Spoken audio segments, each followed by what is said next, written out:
9th December. My dear Lady Misericordia, I hope this letter finds you well.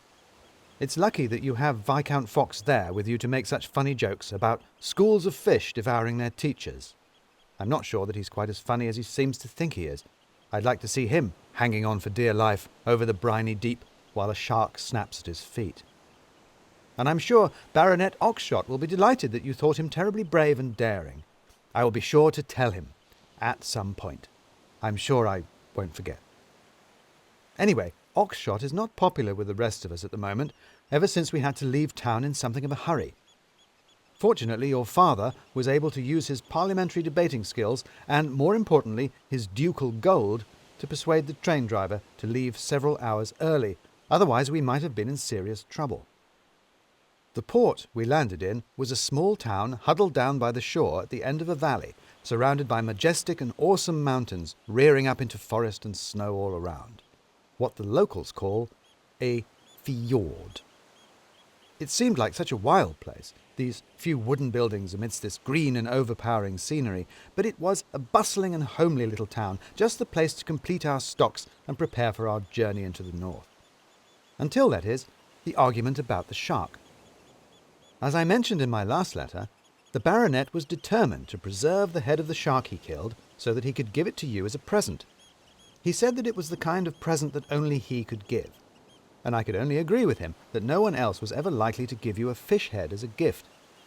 This did not go down well, and the baronet threatened to send you my head instead. Anyway, Oxshott went to summon the cook of the inn where we were staying and tried to explain to him with shouting and hand-waving what he wanted done with the beast.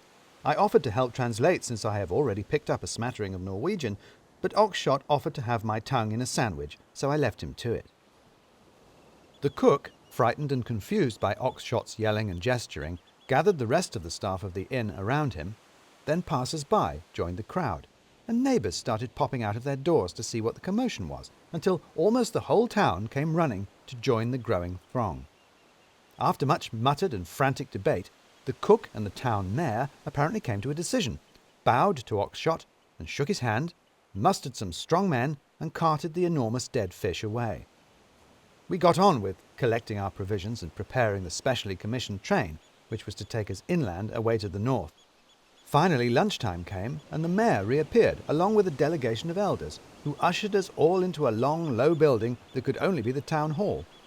There we discovered all the townspeople, all sitting down ready to eat, with a top table set exclusively for us as guests of honour. We were, of course, touched and delighted by this, and took our places. There followed a number of speeches from various people I can only assume were important locals, and from members of our group, including his lordship, your father, and the professor. Of course, we couldn't understand them, and they couldn't understand us, but everyone seemed jolly pleased with themselves, and more importantly, with the prospect of lunch. At last the cook from the inn came out, once again with the group of strong men who'd carried off the shark, but this time carrying a huge cooking pot. The pot was set down in front of our table, and with a proud flourish the cook lifted the lid. We all stood up to peer inside, only to see a hearty-looking stew, full of vegetables and bubbling away deliciously.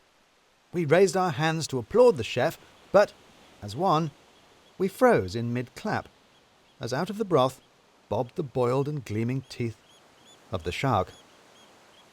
Dripping pieces of carrot and herb, the head of the fish rose up through the steam, turning a single reproachful eye on us before dropping back out of sight beneath the potatoes. We stood and stared at the pot with our hands still raised, barely sure of what we'd just seen. And then Oxshott went berserk. Picking up his chair, he flung it at the cook's head, who only just ducked in time, and it smashed into the table behind him, upsetting plates and cups all over the people sitting there.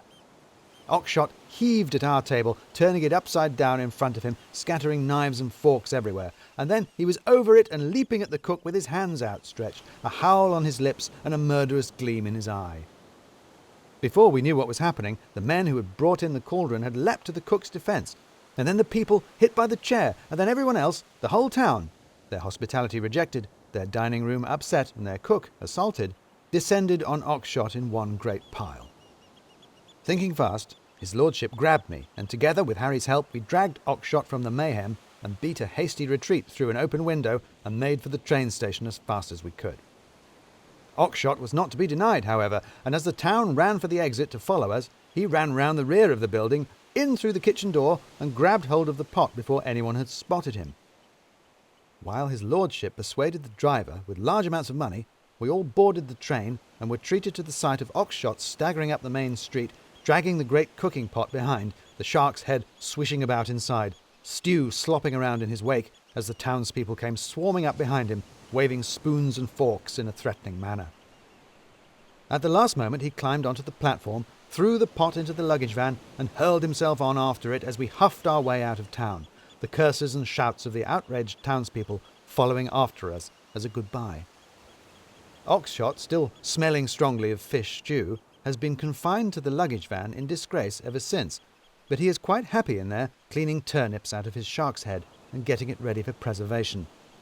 Yours, a little tired of fish suppers. Timothy Hope, Esquire, Tutor.